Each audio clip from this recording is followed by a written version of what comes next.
Canola School on realagriculture.com is brought to you by Alberta Canola Producers Commission, Sask Canola, and Manitoba Canola Growers.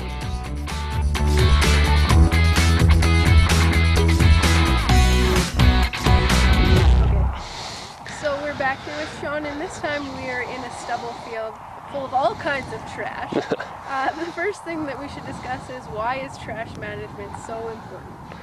It's setting you up for that next year's canola crop, and we talk about having that perfect seeding depth, and just that perfect soil condition. That when you've got too much trash cover, you can have issue with soil temperature, which is very important for canola in the spring to get proper and even emergence, as well as just simply getting that good seed to soil contact. If you've got that thick layer of trash, you don't get a good seed soil contact, you don't get good emergence of your canola in the spring. So let's talk about stopping it at the source, which is the combine. What should we do once we're in the field with the combine? I guess first thing is just to make sure that you've got a good chopper, chaff spreads in good condition. Make sure those chopper blades are good, still have a sharp edge on them, and your stationary knives are good and sharp, and they're all in place.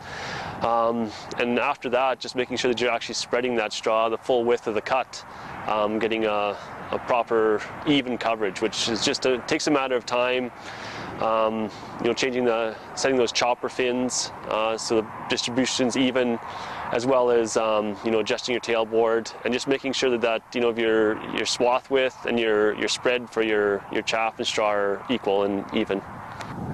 Okay, so right now we're on a field with all kinds of different trash levels. How do we know how much is too much? First and primarily, it's having a good even spread. It's hard to control how much you have past that point, but you can look on a field like this where you can see that there's a lot of trash left. Some of this was just due simply to lodging this year.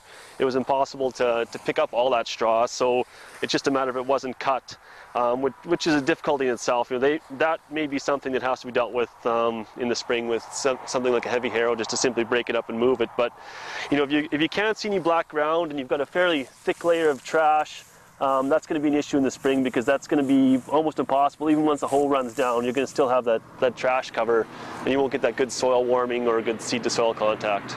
Will the decomposition over the winter and into the spring sort of depend on the crop also that preceded the canola? Yes, definitely. Certain crops break down faster than others. Even different varieties of crops, as well as even the year, can depend on how the straw was produced, how long it takes to decompose that straw, as well as your straw chopper management. I mean, well chopped up straw will decompose faster than improper managed straw, so it can make a difference through on the decomposition. And you kind of mentioned that having an even straw covering is what the goal is, right?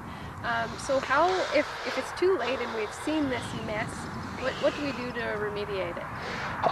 There's not a lot you can do besides either simply harrowing the field, or some form of tillage if possible, to break that residue down as much and mix it in, help decompose it as much as possible for next spring.